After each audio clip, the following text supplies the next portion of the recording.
शकम जनवरी 1983 ये वो तारीख थी जब पाकिस्तान में सूबे पंजाब के शहर एक बच्चा पैदा हुआ जिसका नाम इकबाल मसीह रखा गया। उसके वालिदैन सैफ मसीह और अनायत बीबी मजदूर थे। ये लोग बेहद गरीब थे और इनका गुजारा बहुत मुश्किल से होता था। 1986 में सैफ मसीह अपने बड़े बेटे की शादी करना चाहता था, लेकिन उसके पास शादी करने के लिए पैसे नहीं थे। तभी उसने किसी से 600 रुपये का उधार ले लिया। जब उधार की बारी आई तो जिस आदमी से उसने उधार लिया था वो एक फैक्ट्री का मालिक था। उसकी फैक्ट्री में कारपेट बना करते थे। उस कर्जे के बदले इसने अपने बेटे इकबाल को उस फैक्ट्री में काम करने के लिए भेज दिया। इकबाल की उम्र उस वक़्त सिर्फ और सिर्फ 4 साल की थी। उसने ये कर्ज अब उधर काम करके उतारना था। 1 साल तो सिर्फ उसको काम सिखाने में लग गया और फिर उसको हर दिन काम का सिर्फ 1 रुपया मिलने लगा। इकबाल अब उस फैक्ट्री में एक गुलाम की ज़िंदगी गुजार रहा था। उसको एक कमरे में चेन के साथ बांधा जाता था ताकि वो वहाँ से भाग ना जाए। उसने दिन में 24 घंटे काम करना होता था। खाना कम बहुत मिलता था और काम में गलती होने की वजह से उसको बुरी तरीके से मारा जाता था। उसकी ज़िंदगी अब अजाब से कम नहीं थी। जिस उम्र में उसको स्कूल जाना चाहिए था उस उम्र में उसको ये सब सहना पड़ रहा था। खाना कम मिलने की वजह से उसको स्टंट ग्रोथ का शिकार हो गया, यानी उसका कद बड़ा हो ही नहीं रहा था। इस दौर में बच्चों से ज़बरदस्ती ईंटों के भट्ठों और फैक्ट्रियों में ज़बरदस्ती काम करवाया जाता था। वालिदैन गुर्बत की वजह से कर्जा तो ले लेते थे, लेकिन चुकाने के लिए बच्चों को काम करवा लेते थे और बच्चे काम करके उनका कर्जा उतारते थे। इकबाल इस फैक्ट्री में 6 साल तक काम तो करता रहा। इस दौरान इसकी पूरी कोशिश थी कि किसी तरीके से यहाँ से निकल जाए।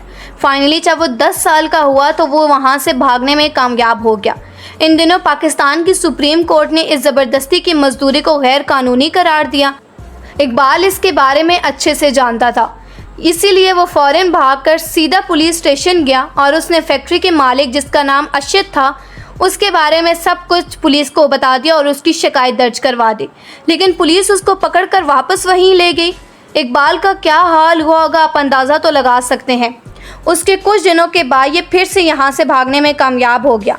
उन दिनों एक इदारा हुआ करता था, बॉन्डेड लेबर फंड। उन्होंने एक स्कूल भी ओपन किया हुआ था जो ऐसे ही बच्चों को तालीम फराहम करता था जो कि ज़बरदस्ती की मजदूरी में शिकार थे। उसने उसी में पढ़ना शुरू कर दिया और 4 साल का कोर्स उसने 2 साल में कंप्लीट कर लिया।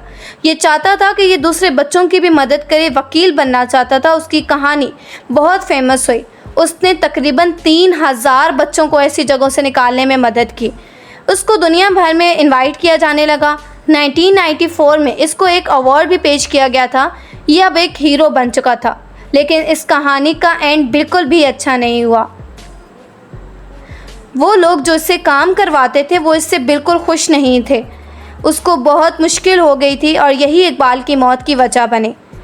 16 अप्रैल 1995 को 12 साल का इकबाल अपने दोस्तों के साथ साइकिल चला रहा था जब उसको गोली मारकर कत्ल कर दिया गया। उस वक्त रात के 8 बज रहे थे। कितने डरपोक लोग थे वो लोग जो 12 साल के बच्चे से डर गए थे और एक बहादुर लड़का हमारे दरमियान नहीं रहा। अल्लाह ताला उसको जन्नतुल फिरदौस में आला मकाम दे, आमीन। कमेंट बॉक्स में अपनी राय का इजहार ज़रूर कीजिएगा और कौन इसकी स्टोरी पहले से जानता था वो भी बताइएगा। Thanks for watching.